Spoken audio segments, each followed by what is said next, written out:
आगे जो स्लाइड आप देख रहे हैं उस स्लाइड पर दो व्यक्ति हैं जो दोनों ही हमारे शायद बहुत चहीते व्यक्ति हैं अगर हमें क्रिकेट पसंद है। एक है MS धोनी और दूसरे हैं विराट कोहली।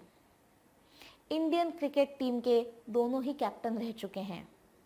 उनकी आइडेंटिटी हमें क्या बताती है? MS धोनी का नाम ही MS धोनी है, वहाँ से उनकी आइडेंटिटी की शुरुआत है। उनका कद कितना है, वो किस शहर से आए हैं, ये सब बातें जो हमें पता है वो उनकी आइडेंटिटी है।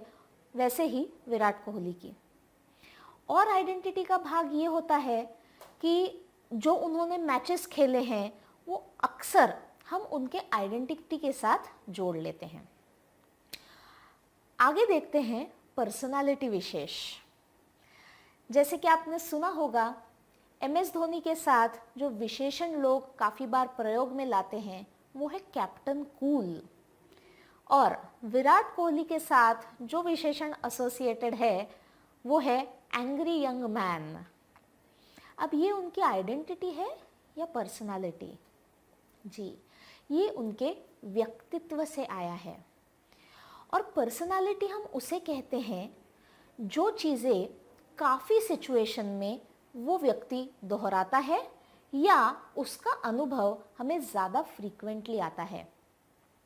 अगर आपने इन दोनों का गेम देखा हो तो ये बात ध्यान में आई हो कि MS धोनी जो है वो काफ़ी सारे सिचुएशंस में, चाहे वो सिचुएशन खुशी का हो चाहे डिफ़िकल्टी का हो, उनकी भावनाओं का नियमन वो ज़्यादा बेहतर तरीके से कर पाते हैं और भावनिक स्थिरता ये उनमें काफ़ी ज़्यादा समय देखी गई है अक्रॉस many सिचुएशंस।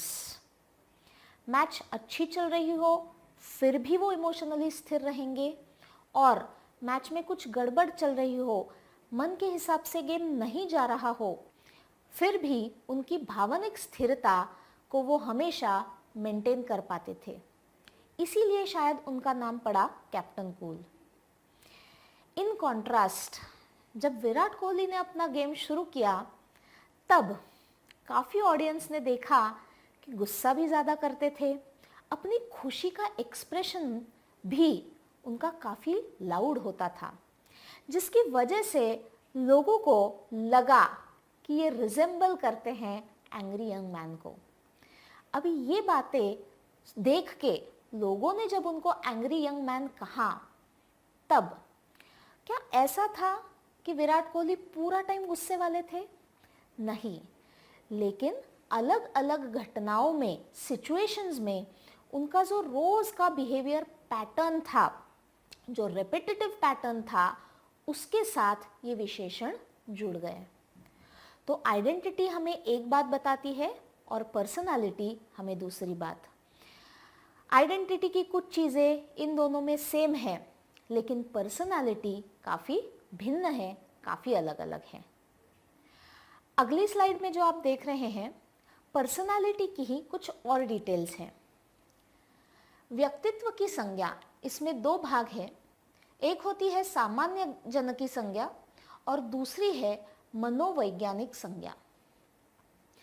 जब हम किसी व्यक्ति के बारे में बात करते हैं तो जनरली हम जन सामान्य की संज्ञा का प्रयोग करते हैं। फिर चाहे आप कलाकारों में ले लीजिए अमिताभ बच्चन या रॉबर्ट डाउनी जूनियर, हम कहते हैं क्या ग्रेट पर्सनालिटी है।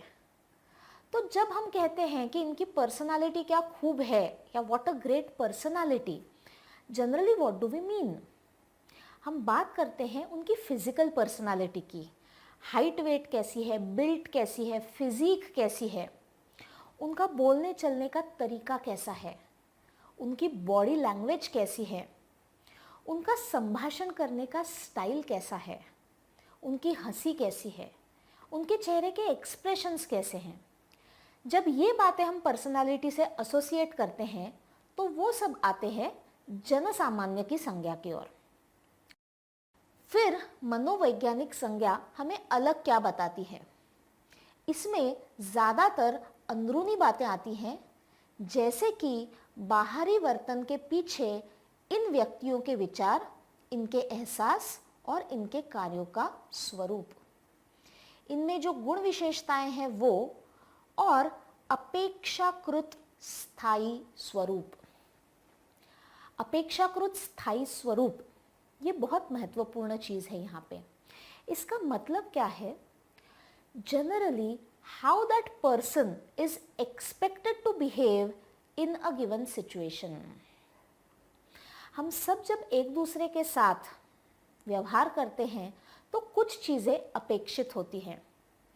हमें पता है कि कुछ लोगों का स्वभाव थोड़ा कमजोर होता है। ये हम किस बेसिस पे कहते हैं?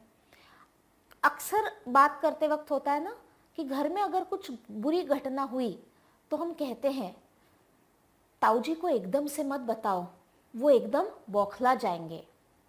अब ये जब हम ताऊ जी के बारे में कह रहे हैं तो ये पर्सनालिटी का वो अंदरूनी हिस्सा है जो शायद हमें ताऊ जी के व्यवहार में इसके पहले कई बार दिखा हो जब सिचुएशन थोड़ी डिफिकल्ट हो। सो ये जो अपेक्षानुरूप हमारा बिहेवियर होता है वो होता है मनोवैज्ञानिक संज्ञा में जो आता है।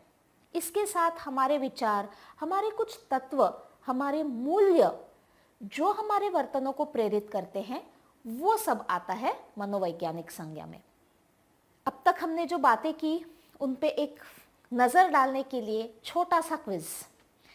आपके सामने 4 पंक्तियां हैं, वो ध्यान से पढ़िए। विधान क्या दर्शाता है? सुवर्णा एक डॉक्टर है, ये उसकी पर्सनालिटी है या आइडेंटिटी? निशांत हमेशा देर से पहुंचता है। सब बातों को हंसी मजाक में टाल देना प्रिया को बखूबी आता है। नेहा पुलिस कमिश्नर की बेटी है जिसका उसे बहुत गरूर है।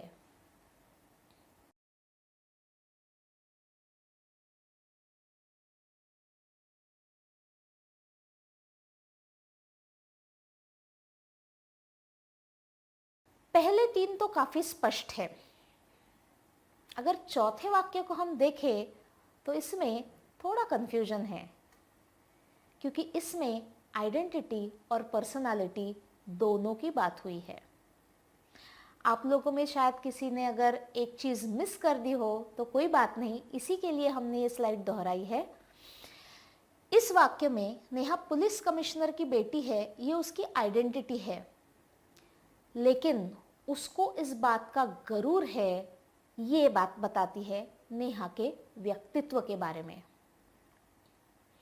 आई होप इन सब से आपको इन दोनों चीज़ों में अच्छी क्लैरिटी आ गई हो कि इंसान की आइडेंटिटी क्या होती है, क्या दर्शाती है, और उसकी पर्सनालिटी, उसका व्यक्तित्व क्या होता है और वो हमें उस इंसान के बारे में क्या बताता है।